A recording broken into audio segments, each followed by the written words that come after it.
रमन को आज अपने ऑफिस से निकलने में काफ़ी लेट हो गया था और वो भाग भाग के जैसे तैसे बस स्टैंड पर पहुंचा। बस स्टैंड पर पहुंचते ही बस आ गई और वो बस में बैठकर जो उसकी सिटी थी वहां जाने लग गया। और रास्ते में मौसम इतना ख़राब हो गया था कि बिल्कुल बारिश हुई जा रही, रुकने का नाम नहीं ले रही। अब इसी तेज़ बारिश में जो रमन था उसका बस स्टॉप आ गया और वो अपने बस स्टॉप पे उतरा। बस स्टॉप पे उतरने के बाद उसने देखा कि वहाँ आसपास कोई भी नहीं था, बिल्कुल शांत। और बारिश की बहुत तेज बूंदों की वजह से ना अपने हाथ से कुछ दूरी पर खड़ा भी कोई इंसान या गाड़ी कुछ भी दिखाई नहीं दे रही थी, इतनी तेज बारिश हो रही थी और वो भी रात के टाइम पे। तो रमन को अब घर जाने के लिए कोई साधन चाहिए था, लेकिन अभी कुछ भी नहीं मिल रहा था, दूर दूर तक कहीं कुछ था ही नहीं। और जिस रास्ते रमन जा रहा था वही उसको दूर से ऐसा लगा जैसे कि कोई नियर बाय पेड़, जो मतलब साइड वॉक होता है ना, वहां से कोई आ रहा है इसके साइड में। लेकिन इतना ज्यादा धुंधलापन था कि उसे कोई भी दिखाई नहीं दिया सामने कि कौन आ रहा है, क्या है। जैसे जैसे वो आगे बढ़ता गया, वो जो भी आदमी था उसका चेहरा धीरे धीरे क्लियर होता गया। और जैसे ही उसने उस आदमी को पास से देखा ना, वो बहुत तेज डर गया और उसके पैर उसको आगे बढ़ने की इजाजत दे ही नहीं रहे थे। वो वहीं जम गया जैसे। और वो आदमी दिखने में इतना भयंकर था ना, पूरा उसका जैसे सर पे एक भी बाल नहीं, आईब्रोज बिल्कुल नहीं, एकदम चेहरा ऐसे जैसे कोई एलियन और इंसान मिक्स कर दो। और उसका मुंह ना किसी पट्टी से बंधा हुआ था जिसमें थोड़ा थोड़ा सा खून लगा हुआ था।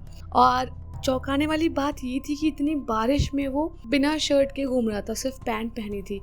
जो भी था ओवरऑल बहुत डरावना आदमी था वो। और जैसे ही उसने रमन को आगे बढ़ते देखा ना, वो वहीं पे रुक गया और ना वो आगे बढ़ रहा ना रमन आगे बढ़ रहा। लेकिन रमन जैसे ही डर के थोड़ा होश में आया, उसने सब कुछ अपने आप को इकट्ठा किया और वापस जिधर से आया था उधर भागने लग गया, बहुत तेज तेज से। भागते भागते बहुत दूरी पे एक ऐसे बस स्टॉप का जो बेंच नहीं बनाते हैं, शेड टाइप का, वहां पहुंचा और पीछे मुड़ के देखने लग गया। अभी वो बहुत तेज हाफ रहा था रमन, क्योंकि बहुत स्पीड में भाग के आया था। पीछे अभी कोई भी नहीं था। उसने 2 मिनट चैन की सांस ली और सोचने लग गया कि चलो बारिश रुकते ही मैं यहाँ से सीधे भागता हूँ, साधन तो कोई मिलेगा नहीं। अब बस रमन यही सोच रहा था और बैठा।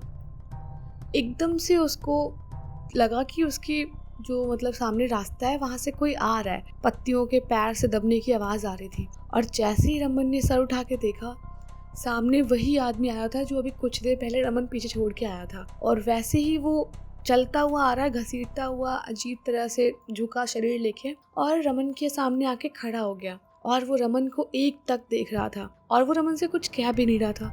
तो रमन ने उससे पूछा कि क्या प्रॉब्लम हुई है, आप मेरा पीछा क्यों कर रहे हैं। उसने रमन को कोई जवाब नहीं दिया। रमन चुपचाप उसके जवाब का वेट कर रहा था, बट कोई जवाब नहीं आया। तो रमन ने दोबारा पूछा कि आपकी ऐसी हरकतों से मुझे डर लग रहा है, कुछ चाहिए आपको, कोई हेल्प चाहिए, मैं आपकी हेल्प कर सकता हूँ। उस आदमी ने अभी भी कोई जवाब नहीं दिया। और जब तक रमन की ये बात कंप्लीट होती, तब तक रमन के सामने एक बच्ची से आ गई जिसकी उम्र 8-9 साल की थी।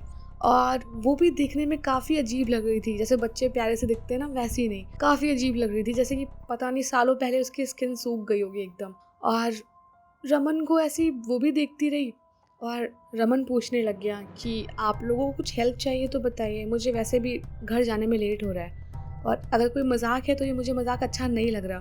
तो ये दोनों ना हंसे ना कुछ, एकदम वहीं पे खड़े रहे, स्ट्रेट रमन को देखते रहे। और जैसे रमन को देख रहे थे, वो लड़की बोलने लग गई, मतलब बच्ची, हम तुम्हें देख रहे हैं, तुम जहाँ कहीं भी जाओगे हम तुम्हें देखते रहेंगे और तुम हमसे कभी दूर नहीं भाग सकते। और जैसे उस बच्ची ने ऐसा बोला, वो बूढ़ा आदमी रमन के साइड बढ़ने लग गया और ऐसे हाथ फैला के अपना आगे बढ़ा कि उसका गला दबाना चाहता हो ऐसे। और रमन बहुत तेज चिल्लाया। जैसे ही रमन चिल्लाया, उसकी आँख खुली और उसने देखा कि वो भी अपने ऑफिस की चेयर पे बैठा हुआ था और उसने हेड डाउन किया हुआ था ऑफिस के टेबल पे। और जैसे उसने ये महसूस किया कि उसका सपना था, उसे बहुत तसल्ली से महसूस हुई, बहुत सुकून मिला कि चलो यार सपना था, कुछ भी सच नहीं था इसमें से। अब जैसे ही वो सब कुछ ये सपना छोड़ के हकीकत में वापस आया, देखा इस टाइम ऑफिस खाली हो चुका था, ऑफिस में कोई भी नहीं था। शायद इसकी काफी टाइम पहले आंख लग गई होगी और किसी ने इसको बोला भी नहीं, या शायद बोला हो इसने सुना नहीं होगा नींद में। अभी उठ के बाहर जाने लग गया देखने के लिए कि बाहर जाके फिर देखता हूँ और निकलता हूँ घर के लिए। लेकिन बाहर अभी बहुत तेज बारिश हो रही थी, बहुत तेज बारिश, जैसे कि उसने सपने में देखी थी। अब इस बारिश में उसका घर जाना बहुत मुश्किल था, क्योंकि उसका सपना भी कुछ ऐसा ही था कि वो बारिश में निकल के गया था। तो उसने सोचा थोड़ी देर रुक जाता हूँ, और जहाँ बैठा था वहीं वापस चला गया। अब जैसे ही वो चेयर पे बैठा इधर उधर देखने लग गया, तो जो ऑफिस की एक ऐसे कांच की दीवार थी जिसमें रात में बाहर कौन खड़ा है मतलब साफ साफ दिखाई पड़ जाता था। और एक होता है ना वो कांच जिनमें मतलब अंदर बाहर का दोनों एक साइड दिखाई नहीं पड़ता, तो वैसे ही इसने देखा कि बाहर उस टाइप के ही, जैसा वो आदमी और वो बच्ची थी उस टाइप के ही बहुत सारे लोग खड़े हुए हैं, एकदम भीड़ खड़ी हुई है बाहर।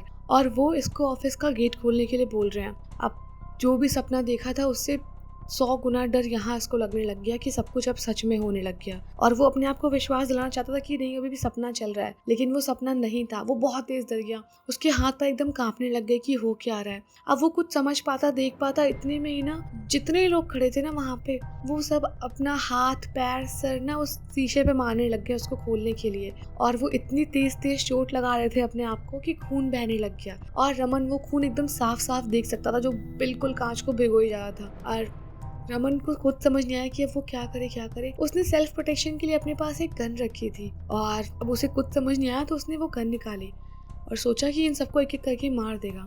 अब जब तक रमन ने गन चलाई और गन शॉट की आवाज़ आई तब तक वो सारे लोग अंदर आ चुके थे और रमन भी अब उनमें से एक हो गया था। और अब वो लोग अपने नेक्स्ट विक्टिम का वेट कर रहे थे। तो अगर आपको स्टोरी अच्छी लगी तो वीडियो को लाइक कर देना और कमेंट करके बताना स्टोरी कैसी लगी और सब्सक्राइब करना मत भूलना।